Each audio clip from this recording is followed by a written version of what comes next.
just want to take a few minutes and talk about this concept called discipline, which is kind of a bad word, especially if you are thinking, I've tried that before and it didn't work, which is the nature of why we need disciplines in our life. One of my favorite authors, his name's Dallas Willard, he describes discipline as this: train yourself today so that you can do something tomorrow that today you can't do by direct effort. Meaning this is that I'm going to do what I can today, run around the block, so that maybe in a few months I can run a marathon. It doesn't matter how bad I want to run a marathon today, I can't do it.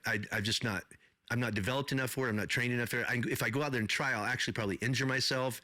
I know I'll definitely frustrate myself, and I'll tap out. I might be able to gut out a few miles, but not 26. However, I know I can do this because I can run around the block once, and then maybe tomorrow I can run around 1.5 times. And I remember when I was training to do that, I was going to say my first marathon, my only marathon, because I'll never do that again. But I downloaded a program by a guy named Hal Higdon. It's a really famous trainer. And the first week I ran 1.5 miles.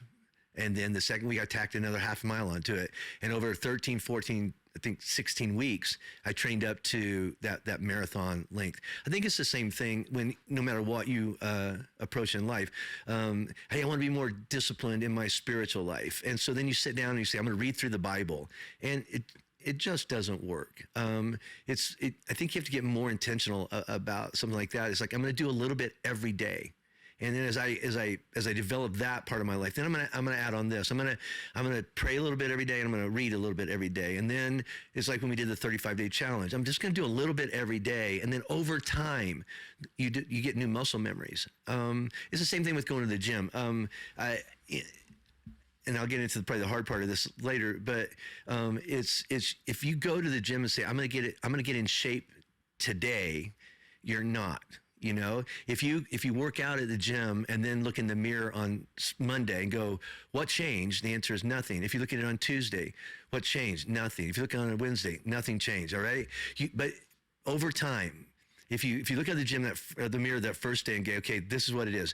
And then a month later, 6 weeks later, you take that picture or you stand in front of the mirror and make those comparisons. Then you see change over time. Right? And the key elements of that are consistency. I showed up over and over and over and over and over, and I didn't notice, like, when did your relationship with God get better? Like, you can't point to like a Tuesday. You know, it's like, I don't know, over the last weeks or months, I have sensed this, or I've known that. It's the discipline is all about repetition, training yourself. It's the same word, training yourself to do something over and over and over, so you build up new muscle memories, new capacities, new habits, and that takes a lot of time. Nobody's going to become super fit over time. Nobody's going to lose a lot of weight instantly. It all takes time. Spiritually, same way. Physically, same way. Emotionally, same thing. You can go to counseling, once, and all it probably does is make it worse, right? So you go back a second time, right, and a third time. But if they would have told you, think about this, if I'm right on this, if they would have told you, okay, here's what we're going to talk about today, and on session number 10, this is what we're going to talk about, you can't even imagine talking about that. So you don't even show up for session number 1 or 2, right? Because you can't imagine that we'll ever be able to talk about what we're going to do 10 sessions from now. Don't worry about that. Just show up for session 1, and then session 2, and then session 3, and then 10 will make sense when you get there, but it won't make sense today. And that's all about discipline. Now, here's probably the hardest part about discipline.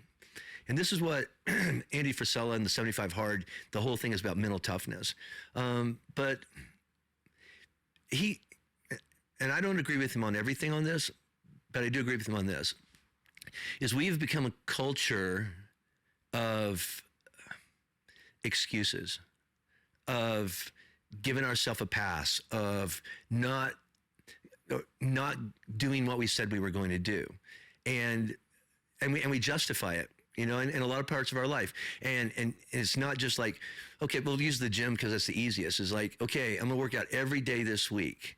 Well, then Monday you work out, Tuesday you're sore, Wednesday you didn't get to bed on time, and so you give yourself a pass and go, okay, I'm I'm going to skip today, but I'll make it up tomorrow.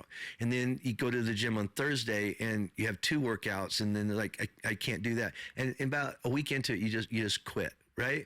It's maybe you took on too much all at once, and you can't keep that pace.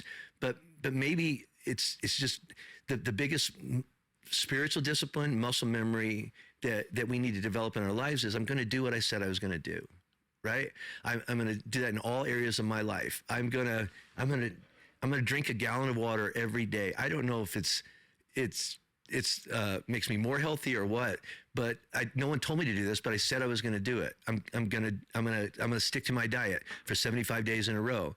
And at the end of that, I look back and I kept my word. And usually what I find is that all my parts of my life are related. If I give myself a pass on working out or on diet, I also give myself a pass on spending time with Robin. Or if I say that's good enough, I'm not gonna go that extra yard or extra whatever the saying is, that extra mile at work.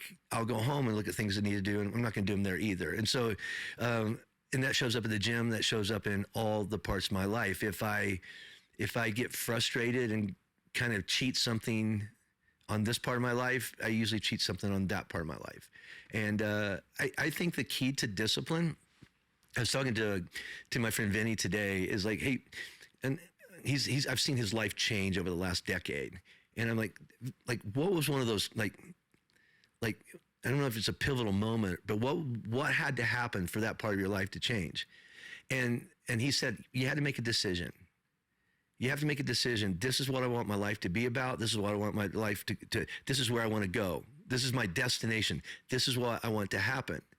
And then you surround yourself with some people who want to go the same way.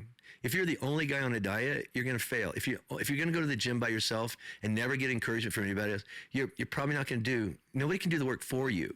But if you have some people around you who are trying to do the same things, if you're surrounded by men who are really going after a solid marriage, you're gonna take that on. If you're surrounded by men who are gonna bitch and moan about their weddings or their kids or their wives or whatever that is, you're gonna take that on. This is just what we do.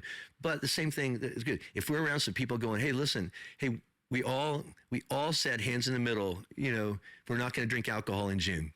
All right, I'm just making that up, all right? Then you hold yourself accountable, because it's like, okay, I can't do that by myself, but we can't. And then the third thing is that when those demons come online and those messages come online that say quit, you have to go back to those earlier messages. Who did I say I want to be? Where did I say I want to end up?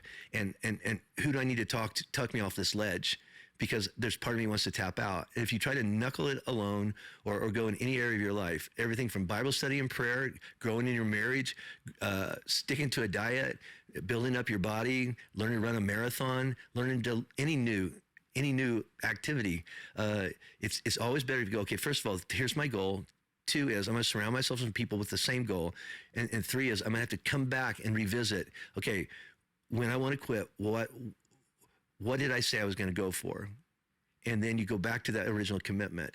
It's a decision. I think more than anything, disciplines are a decision. I got up this morning at 4 o'clock. My alarm went off. And I got out of bed and I just started getting ready. I didn't lay there in bed going, am I going to go to the gym today? I just go to the gym, right? And same way. It's am I going to pursue my wife today? It's not a decision I make. Or am I going to go home today? Or am I going to have 3 drinks today? Those aren't decisions that are on my radar anymore. I already made a decision about that. 2 is my limit. I go home every day. I go home and pay attention to my wife every day. I go home and spend time with my wife every day. I will reach out to my kids this week. I'm busy. They're busy. And my wife is the voice in my ear going, hey, have you touched base with the kids? Have you touched base with the kids? And I'm like, yeah, I need to do that. I need to do that. And sometimes I don't feel like it. And she reminds me of what's the most important thing? Family. All right. You're the dad, do what you said you were going to do. And I'm like, you're right. And she doesn't nag me. She encourages me. And the same thing goes back to her when she's feeling down. I'm like, hey, remember what we said we were going to do? Remember said all that. And that helps. So discipline is about one, a decision that you make, and you might have to commit to it over and over again, but you don't have to decide if you're going to decide that today. I made that decision. This is what my life is going to be about. 2 is I need to surround myself with some people, some teaching, some support, so I don't have to do this by myself. And 3, I need to be aware that a message is going to come online, tiredness is going to come online, frustration is going to come online. It's going to make me want to quit. And then I'm going to have to go back to that original decision and go, okay, this is who I am. This is what I'm going for. And this is where I want to end up. And then you get out of bed and you go do what you need to do. There's no shortcut. There's no shortcut to becoming a disciplined person in any area of your life, spiritually, physically, relationally, emotionally. It is always a marathon. And if you try to get there all at once the first day, your knees will collapse and you'll quit in all areas of your life. So you do a little bit every day and a little bit more every day and a little bit more every day. But you never, ever, ever quit until you get to your goal.